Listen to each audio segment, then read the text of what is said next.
Wis jajal kayak dadi wong soleh setahun. Terus melahirkan problem baru. Sini misalnya contoh Mas.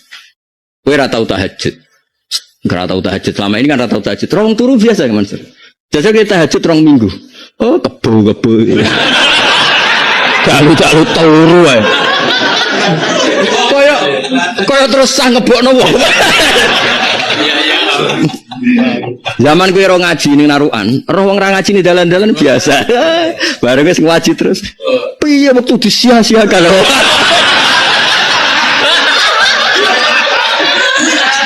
Aku ora rai-rai ora.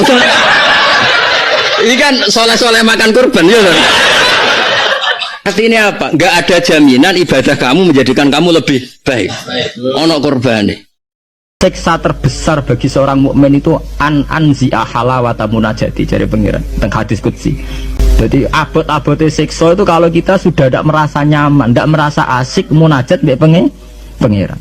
Sebab itu Rasulullah dawuh zaqatu amal iman man radiya billahi napa robba wa bil islami dina. Wong iso ngrasakno manise iman nek wis puas mbek pengiran.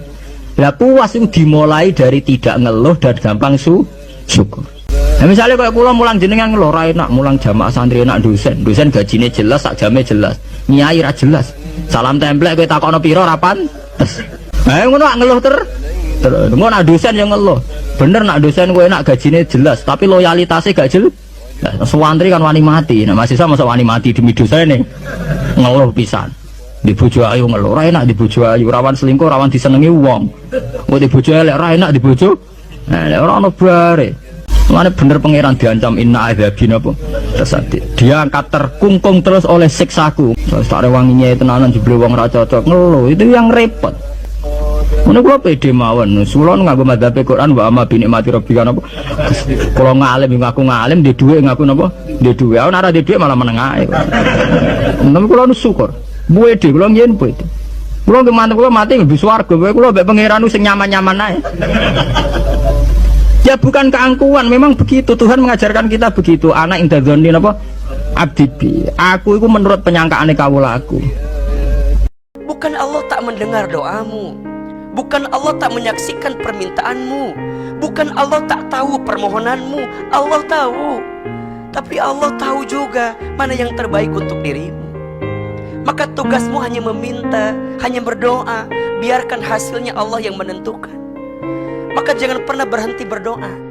Kearifan orang-orang dulu itu bisa ngelola hal-hal yang keseharian menjadi luar biasa. Ada seorang wali melihat istrinya makan 1 piring, anaknya makan 1 piring. Ditanya, kalian kenyang? Wah, kenyang sekali. Melihat anaknya minum kopi 1 cingkir, seneng. Kalian seneng sekali. Wah, kalau seneng dengan hal-hal yang murah bisa, ngapain harus seneng dengan hal-hal yang mewah? Bodoh sekali ya. Sehingga terus mereka bisa qanaah. Qanaah itu ya hidup itu simple, sederhana. Semua yang ditakdir Allah, kalau kita ridho itu pasti baik.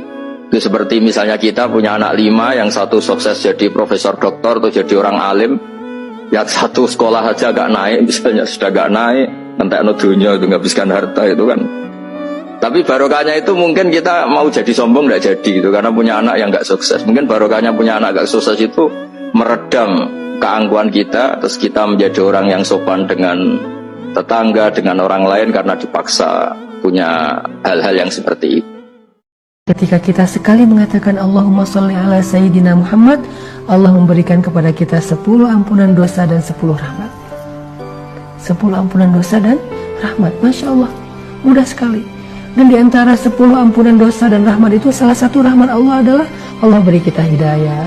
Rahmat yang lain, Allah mudahkan urusan kita, Allah angkat beban kita, Allah ringankan beban kita, Allah angkat kemuliaan kita, derajat kita, Allah selesaikan masalah kita. Itu rahmat-rahmat dalam kehidupan di dunia, rahmat Allah dalam kehidupan di akhirat.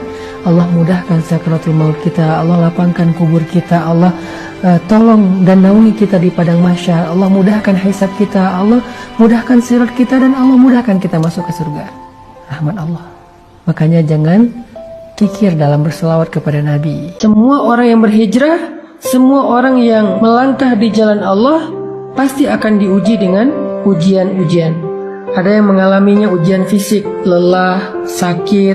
Ada yang mengalami ujian harta, gak punya kerjaan, gak punya penghasilan. Ada yang diuji dengan ujian perasaan, disakiti, ditinggalkan, dikhianati, dan fase ujian itu akan naik terus tingkatannya.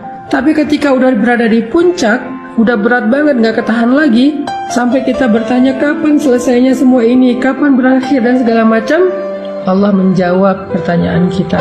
Kata Allah, ala inna nasrallahi qarib.